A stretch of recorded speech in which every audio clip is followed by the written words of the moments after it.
פרופסור הנרי גרין הוא מאוניברסיטת מיאמי, פלורידה, והוא יציג לנו גם כמובן סרט שנקרא דברים שהשארנו מאחורינו, שהוא בעצם ארכיון של יהודי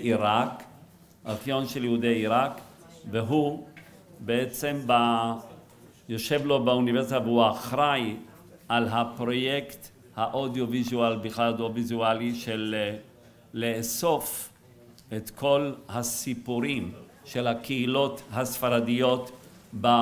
הספרדיות יותר נכון בארצות ערב, בארצות האסלאם, ואנחנו באמת חשבנו במרכז דהאן לשתף פעולה, ואנחנו עדיין חולמים שנעשה אולי אפילו איזשהו כנס משותף.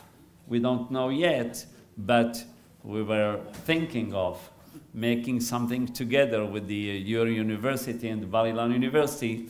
Hope the time will come and will succeed to do so. So, אני מתכבד להזמין את פרופסור הנרי גרין, ואני מתנצל. I have to apologize. I said it because I have another event far away. I have to travel to Hadera. So, I have to apologize and hope to see you. Maybe, are you coming to the Knesset? I believe so, no? I go fly back Sunday. Oh, you fly back Sunday, okay. אני מצטער. So, we'll see you sometime probably. אז תודה רבה לכולכם, ואני מתנצל בעניין הזה באמת. ואני מקווה שנראה את חלקכם בכנסת ביום שלישי. להתראות.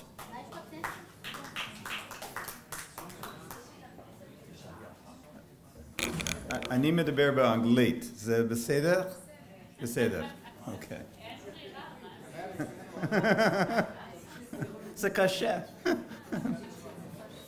Okay, so I just want to first summarize what has happened today for everyone that has been here. We have had a series of papers that have provided a broad brushstroke in terms of the story of Jews that have been exiled or displaced from North Africa, the Middle East, and Iran. And that has led to all kinds of questions in terms of, is it exile? Is it exodus? Is the victimization human rights or not? Dr. Stanley Ehrman presented statistics. We've also had individual presentations in terms of particular countries. For example, Algeria, Libya, Iraq. And we've also had, finally, towards the end, some personal testimonies.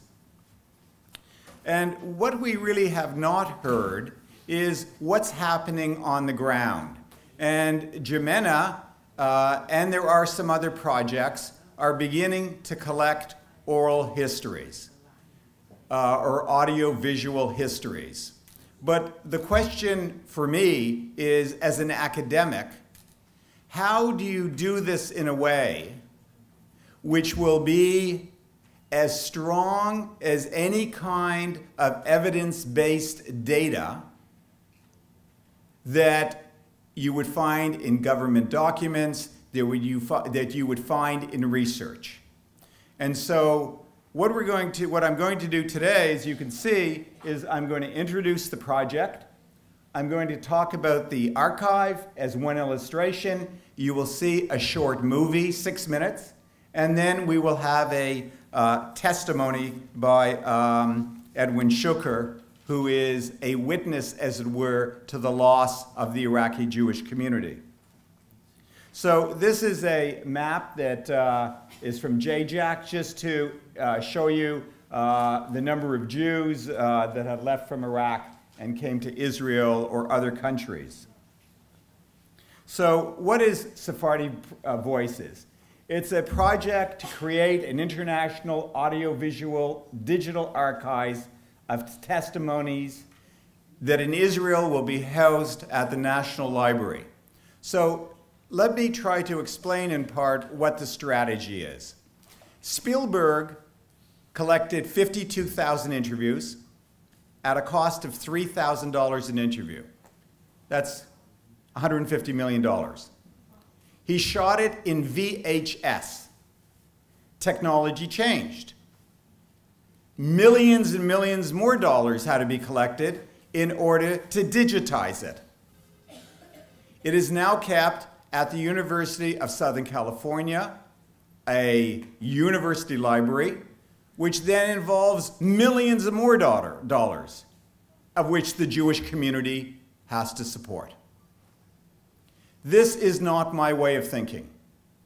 My way of thinking is that if we have immigrants that have come to different countries, Vietnamese, Rwanda, why are the Sephardi Mizrahi not considered immigrants when they come to United Kingdom or they come to America? If we're going to collect the stories that the Vietnamese or the South Africans, why does the government not pay for the collection of Sephardi Mizrahi? Now, the reason to do that is that they then will bear the cost. The government will pay for its maintenance and its adaptation as the technology changes. So the idea is that in Britain, for example, the library that has taken it is the British Library, which is the best library in the English world. In Israel, the idea is that we will take them from Britain, we'll take them from America, which the idea being the Smithsonian, Canada, the National Library, and it will all be housed at the National Library of Israel. And in the process of doing this, you have educational outputs, you have curricula, you have films, exhibits, books, online resources, etc. So at this point, we have done, as you can see, 80 interviews in the UK, 70, etc., etc. Now, the way we do these interviews is very simple. It's standardized training, it's standardized instrumentation, it's standardized in terms of language. So, we think in terms of first, who is this going to? It's going to the children and the grandchildren. So if someone is living in Montreal and il parle français, then it is ridiculous to do it in Arabic because their children don't speak Arabic. It's got to be in the language that families are going to be able to share their legacy, their history. So we do it in the language of the families. So basically, if you look at the map of these 850,000 people who left, then about 50% live in Israel, about 25% in France, 2% in London, about 12% in the United States, about 4% in Canada, the rest in other places. Sarah said that I think you used to figure 25%.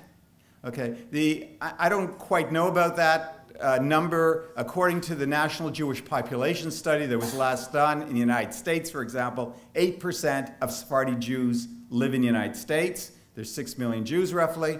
And of that, the largest number, 13%, self-identifying, live in Florida. That's according to the National Jewish Population Study. So, and as you probably know, recently, because of the incredible tension going on in France, tens of thousands have left. Nearly 10,000 French Jews, Sephardi, have now moved to Florida, to South Florida. In Israel, it's way more than that.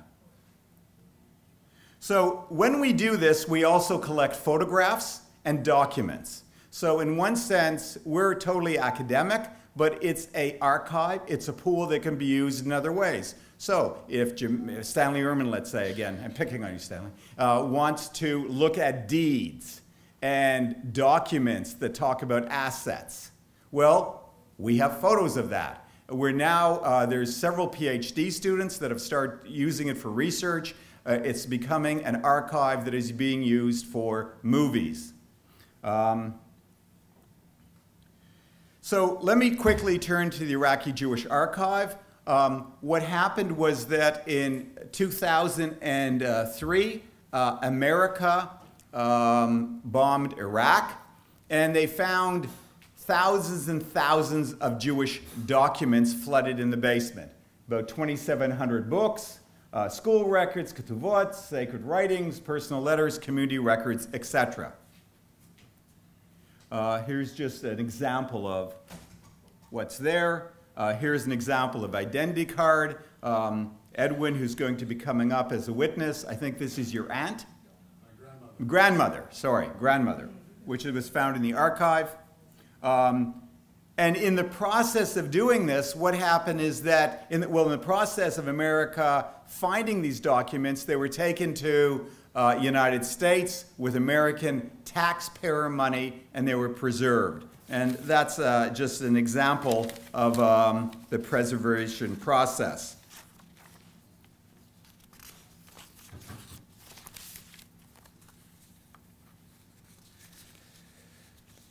Okay.